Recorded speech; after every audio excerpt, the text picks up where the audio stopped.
So I'm going to give you one on ice cream, Paul, right? Now, there's a particular ice cream I like. There's an ice cream shop in Newcastle that I love. Been going since I was 13. We used to live in Newcastle, so 2, 3 times a week we would go there. I only bought exactly the same one. The ice cream flavor was called Chocolate Mud, and it was a New Zealand ice creamery down on Newcastle Beach. They gave you, it was called free cream and hot chocolate fudge on top, right? On a waffle cone. Oh, Right. Something happened. They've changed the ownership of it. Someone else bought it. There was a fire. Someone else bought it. So it's not done the same. It's just a normal cone. Looks like a wafer one, but it's not homemade waffles like it was, or wafers. And the ice cream flavor is mostly the same, but they don't have the chocolate mud, the original, the way it was.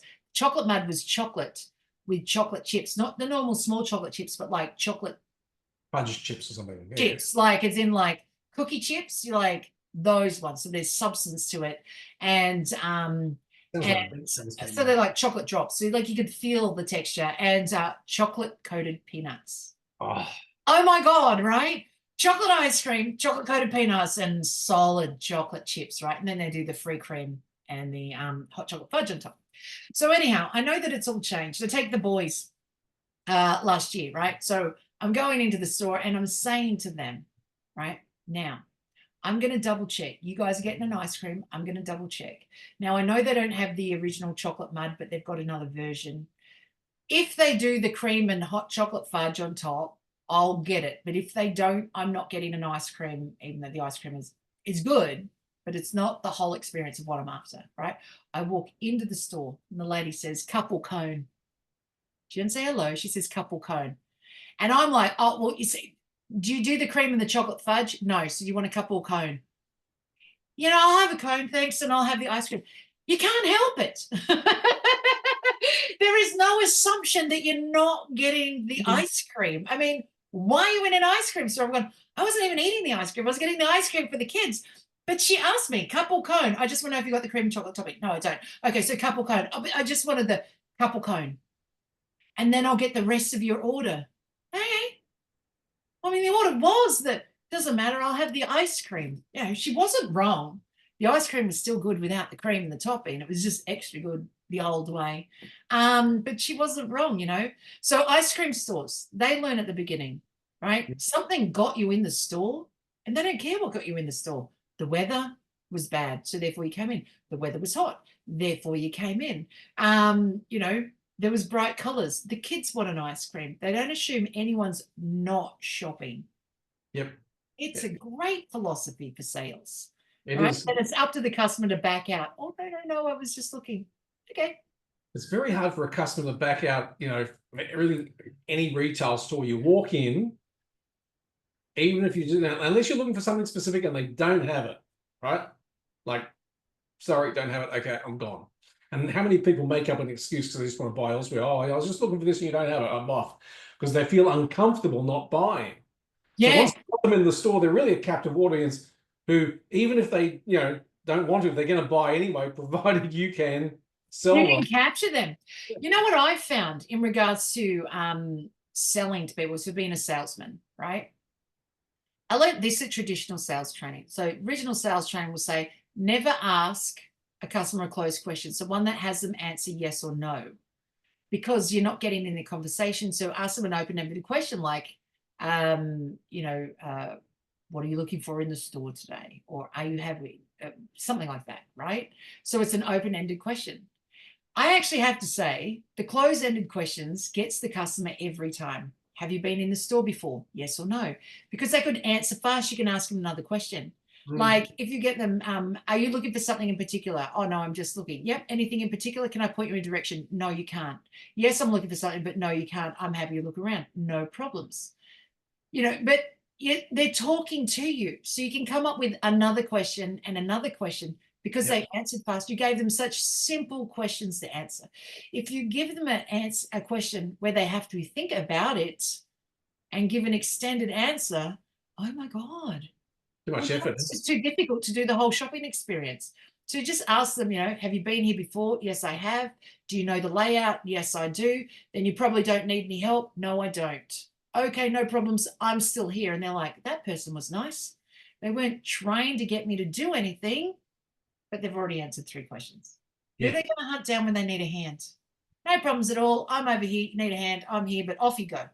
Have at it at the store. There's 7 people on the floor. Anyone can help you out, right? Someone only has to treat them differently to how I did. Very, Right? very true. For them to choose not to go to that person or go, oh, wow, that person was nice too. So they have to be nicer than me because I let them go. And I'll keep an eye on you, but yeah, go off and wander. Well, I've actually done this before, right? As a customer, I've had someone treat me not exactly like you said, but I had the exact same sort of feeling after they did that little interaction. And there were indeed other salespeople on the floor. And so I'd wander off into a different area and someone would come up and, whatever. And I'd ask them a whole bunch of questions and they provide me with answers. But when we came to buy, it was actually my son's bed. When we came to buy, we went back to the first person. It was pleasant to you in the first place, right? Yeah. Yeah. The Yeah. experience. It was all about the experience. So, Yeah. it's that first impression. It's that how you treat people. It's, the experience you give them. I love it.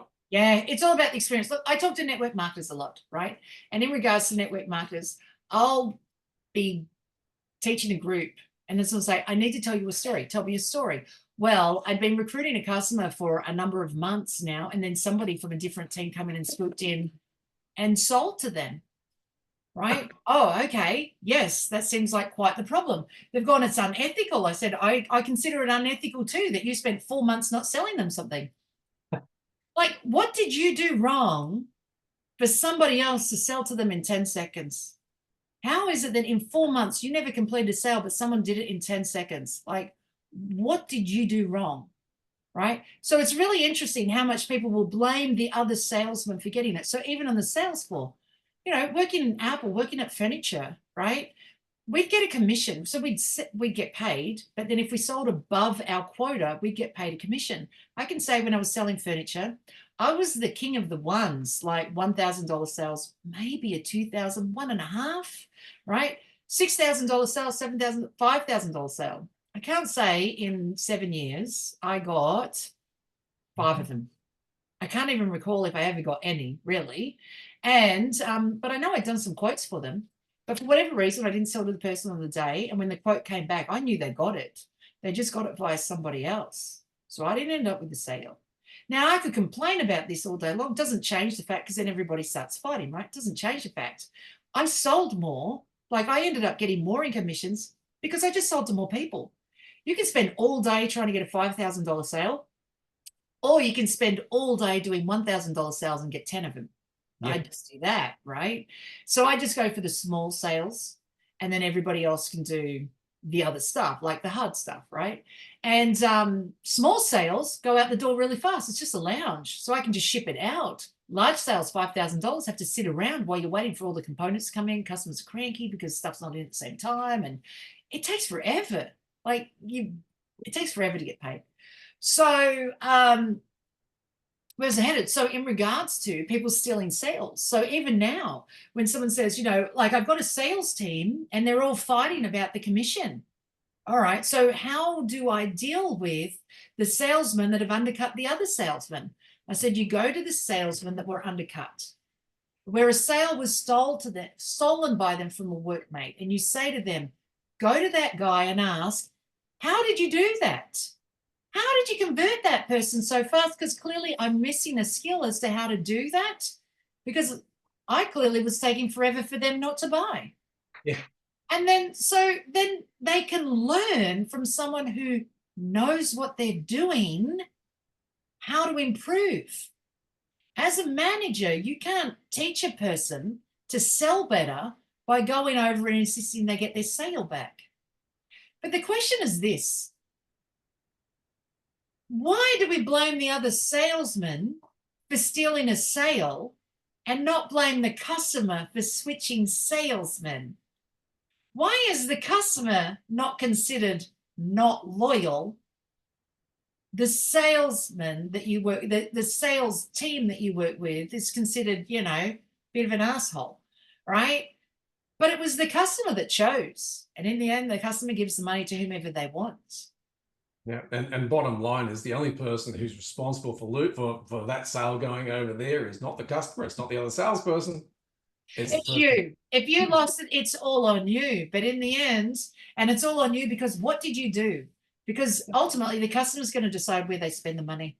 Because network marketing's like that. People want to be your friend. They want to tell you the story about the monk who gets up at 3 a.m. and scrapes the moss off the rock and how it's going to do all this amazing stuff. And then there's a guy or a gal over here who just sells it. Sells the stuff. Yeah. The customer was in front of you. The customer was in front of you. I say it in Sell Like a Rock Star, right? We got 5 salesmen, 5 real estate salesmen. 4 of them close a sale every 30 days, every 3 months, right? So every 90 days. High-end, multi-million-dollar apartments. But one guy closes 30 in 30 days. So given the same amount, they're given the same amount of clients. He's given 90 customers in 90 days. This guy is given 90 customers in 90 days.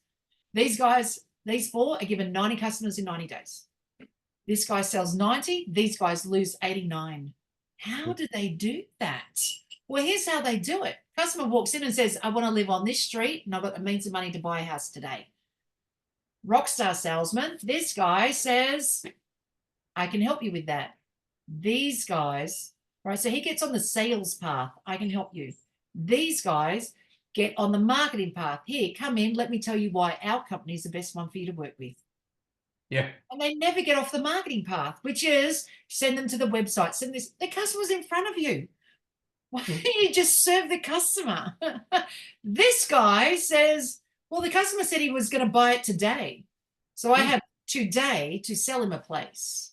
Like someone knocking on your front. 90 days, today. So I better drop everything and sell it today. And if I can't do it today, I can't do it.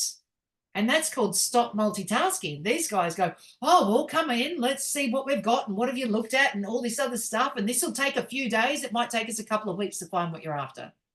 No, that wasn't the time frame.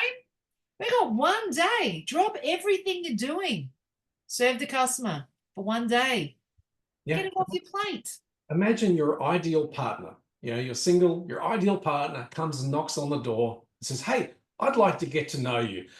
That's great. What I suggest you do is firstly, just go back, drop your business card in my mailbox, and then go home, look up my LinkedIn, Google me, look at my Facebook and my Instagram. If you like what you see, maybe send me a message and then we can have a conversation about, you know, why I'm such a great person and where our things, where we sort of match up. And have you looked at my website? Did you look at my dating app? How did you end up at the door? You should go check that out first. Make sure. Oh my God, is there something wrong with you? That's, you know what that is? That is an email signature block. That is the information put in Zoom. That is email signature block. Misty Henkel, sales trainer. Here's my website. And right down the very bottom somewhere is my contact details. Because, you know, before you call me, you should just Google me to make sure that you're in the right spot, right? But a salesman goes, no, I'm a sales trainer, or, you know, I could be a coach or whatever it is. Puts the contact details at the top. You know what? You can call me straight away. Only if you need to Google me, I'll give you a website, but it's right down the bottom. Like, it's so far away from you contacting me because 1 is I'm a friendly person, and 2 is I assume you're in the right spot or you wouldn't be trying to call me. Exactly. there's a reason why your perfect partner has just knocked on your door, because they've already looked at your LinkedIn. How did they end up on your doorstep? Talk to you to find out your address. Right? That's right. The perfect partner knew exactly what they were doing. They'd sold themselves and you broke it. Oh my God, you broke it. All right, Paul, this has been fun. We should probably go get some work done. All righty. Have a good one. See you.